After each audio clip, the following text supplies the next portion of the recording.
rero ngo ibyicaro byanyu n'ibyo ngibyo mwegere ku ruhande, bamwe umwe ushinzwe ikigega n'abakire banze bica akanyota, umusoro wabaye muremure, ndagira ngo batubimburire kugira ngo natwe dufatireho batwereke uko bazabigenza mu rugo rwabo, urugo rushyashya rw'abageni bacu, batwereke uko bizagenda. Umwanya ni uwanyu, murakoze.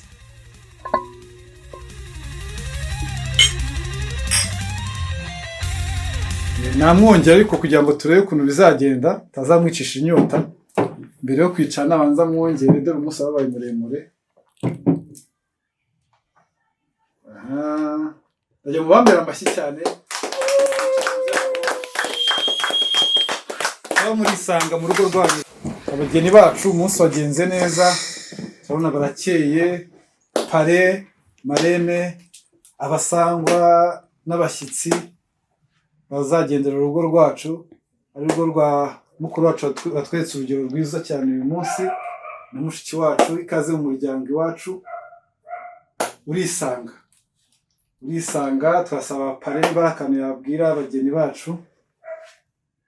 Umwanya n'uwe cyangwa marene, aha ni mu rugo, ntabwo tukiri abashyitsi ndakeka. Ndagira ngo mu mwanya pare agira ikintu asangiza nk'inama abageni bacu na bashiki bacu bumviraho, natwe tutarashaka aduhanura muri make. Murakoze. MC urakoze kumva ijambo rwose, nk'uko mubireba rwose umugeni wacu araberewe, barasa neza. uno munsi ni umunsi w'ibyishimo, kandi ni umunsi Imana yashyizeho ifatiro ry'umuryango, nk'uko Imana ariyo yatangije umuryango. Rwose ubu ngubu babaye umuntu umwe. Rero bashije kubabwira ngo mwicare mugubwe neza, mwisange, babazimanire.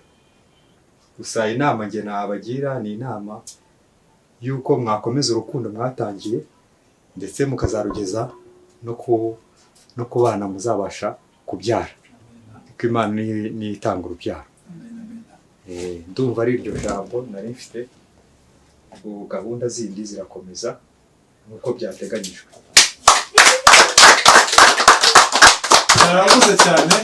Barakoze cyane. Mu gihe tukimara kwica akanyota na mukanya hari ibindi bibuze kuza byo kugira ngo mu nda habe hameze neza naho cyane.